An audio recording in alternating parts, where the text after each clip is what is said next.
These are 10 simple tips for a smoother ACL recovery. 1. Maintain a positive attitude. 2. Flossing. 3. Train with your shoes off. 4. Pull more sleds. 5. Train full range of motion. 6. Focus less on glutes. 7. And more on Nordics. 8.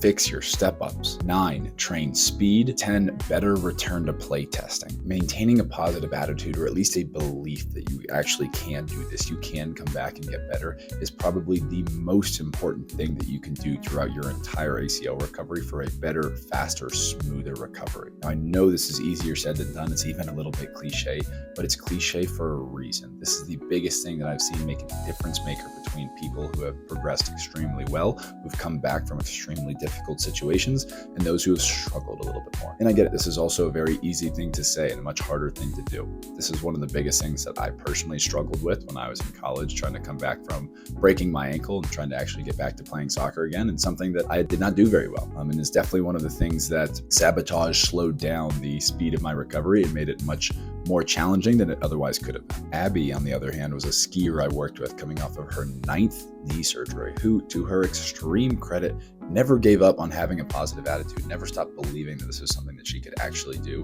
was the most upbeat, positive, happy person that you could imagine, even going through her 9th knee surgery, something she'd been dealing with for 14 years.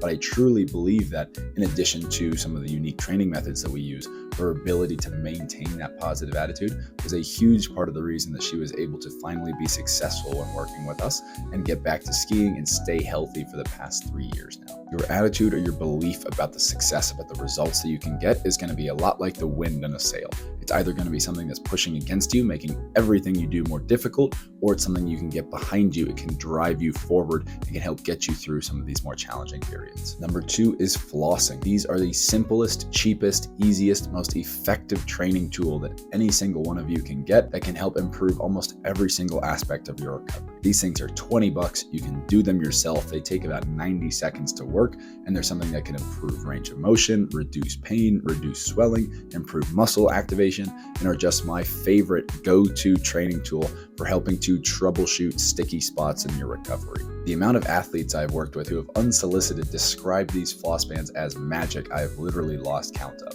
They're something that in 60 seconds you can feel a noticeable improvement, a noticeable difference in just how good your knee feels. There's something that we'll use as a warm-up before a session, as a standalone training tool, as something kind of extra work outside of your rehab, and as something that can troubleshoot tricky spots in your training and in your recovery. I give an entire breakdown on exactly how to use these, when I use these, like actually programming examples that I use with my own athletes in my free kind of 1-hour guide where I break down some of the main training exercises that I use, how I use them, how I program them, everything like that. So if you want, you can check that out up here. Number 3, training with your shoes off. This is a huge one where we can get more out of the training that we're already doing without having to change a single thing. The more we can get out of our shoes, the more we can get a training stimulus for our feet, again, without having to change a single thing about the actual training that we're doing. Now, this is hugely important because your feet are a sensory organ. They have just as much sensory receptors as your hands. They have more sensory receptors per square inch than the retina in your eye. These are the only source of information that your brain has about the surface, about the ground that we are interacting with.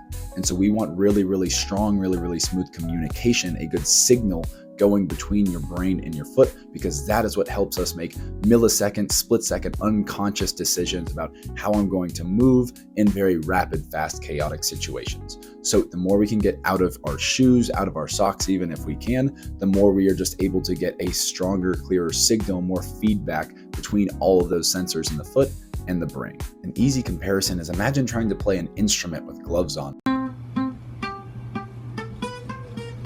do some sort of kind of fine motor skill where you really have to have precise control with thick gloves all over your hands. It would be so much more difficult. Such a similar thing to how we feel with shoes.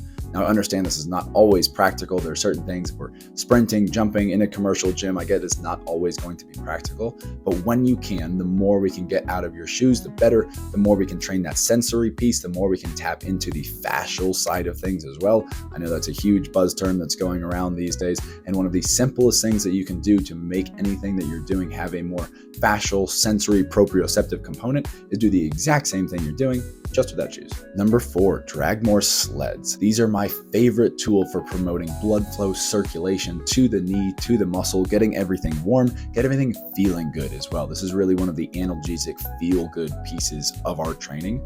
The big thing that we want to really work on, the reason why people aren't doing rest, ice, compression, things like that anymore, because all of those reduce blood flow, reduce sensation to the joint, and these are things that we need to maximize if we want to work with the body to promote its natural healing and recovery. So the more we can bring blood flow to the joint, to the muscle, the more we can wake that up, the more we can get a positive stimulus into that area, the more we are now facilitating working with our body's natural healing process. And the sled is one of the easiest and best ways to do this. The reason being is the sled takes advantage of something that is known as concentric only training, where there is no eccentric load every time you push or pull a sled. Think about stepping backwards with the sled. That step back, there's no weight in that. It's not until you put your foot in the ground and push through the concentric portion of the movement that we now have to overcome a little bit of resistance. And it's that eccentric load that places a lot of load on the joint, a lot of stress that rips up your muscle fibers, creates soreness. So taking that away,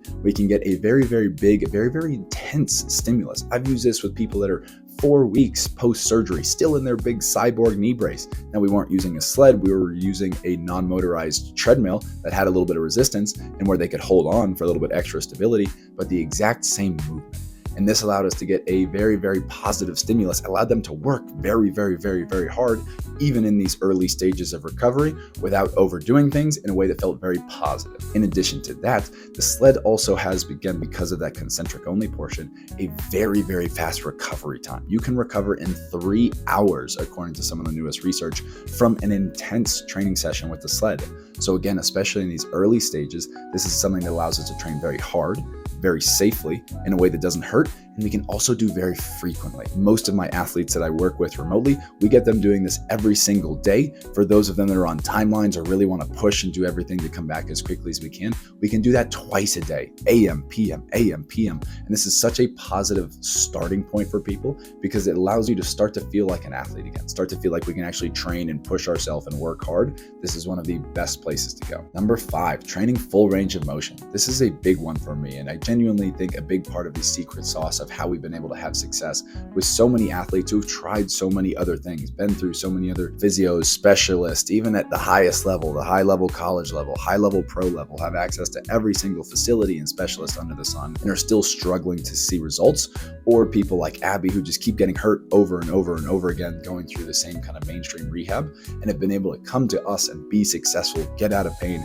get back feeling stronger than they were and not get hurt again. And I do think a big part of this is because of this training of full range of motion. Not only does this allow us to strengthen the muscle through a greater range of motion, through a greater portion of the strength curve than rather than just that mid-range, it also helps us improve mobility, but most importantly, it really has a positive impact on the joint itself, the tendons, the ligaments, the connective tissue, actually making us stronger internally as well as externally.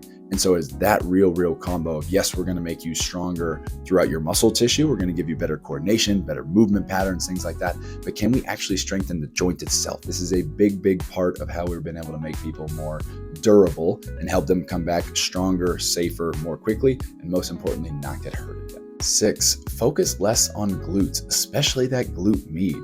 Now, this might be a little bit of a controversial one. This is one that is so common throughout the kind of PT and rehab space. Everybody is obsessed with the glute med because it's supposed to keep your knee from diving in, which is going to help prevent valgus, which is the mechanism of the ACL. And yes, I think there is something to that, and it's something that we're going to train, but we are obsessing on it. We are focusing on it way too much throughout the majority of traditional rehab programs, and doing all of these monster walks, clamshells with a mini band, even if the glute med was the thing that's going to help keep us safe when we get back, it's just way too low of a stimulus. It's not going to do anything for us. It's going to actually protect us from high-level sport, high-level activity. A far more important area to focus on is that VMO, that teardrop-shaped part of the quad on the inside of the knee. This muscle plays a much greater role in the actual strength and stability of the knee itself, and it's something that you'll see will atrophy much more after a surgery and makes getting it back, to me, a much more important part of the equation to come back successfully, to get back feeling feeling as strong as we can. Big problem that many athletes run into is they can't feel that VMO. They can't feel that quad working